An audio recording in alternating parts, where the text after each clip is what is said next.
Ginarespeto sang Iloilo City Police Office ang desisyon sang Iloilo City Council nga ipaiway ang signal shutdown sa highlights sang Dinagyang Festival 2024. Madumduman nga sa committee report ni Councilor Cedric Cabaluna sa sesyon kahapon, ginpatpat sa niya mga disbentaha sa pagpatuman sang plano sang PNP sa ekonomiya sa tion sang emerhensya kag sa public safety. Dugang pa sini, wala sang kapasidad ang mga telecommunications company nga magpatuman sang signal jamming o kung pagdula sang signal sa piling nga lugar. Wala man sang jamming device ang kapulisan. Bangod sinila uman suno kay ICPO Director Colonel Juresti Coronica ang malaba nga pila sa mga entrance pasulod sa mga judging area.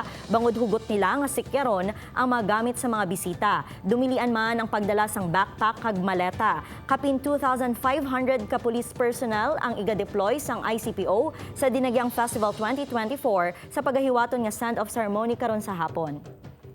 We implore the PNP to implement heightened intelligence operations, intensified border and port monitoring, and all other stringent and effective measures to ensure security and safety and well-being of residents, tourists, and guests in lieu of the signal shutdown.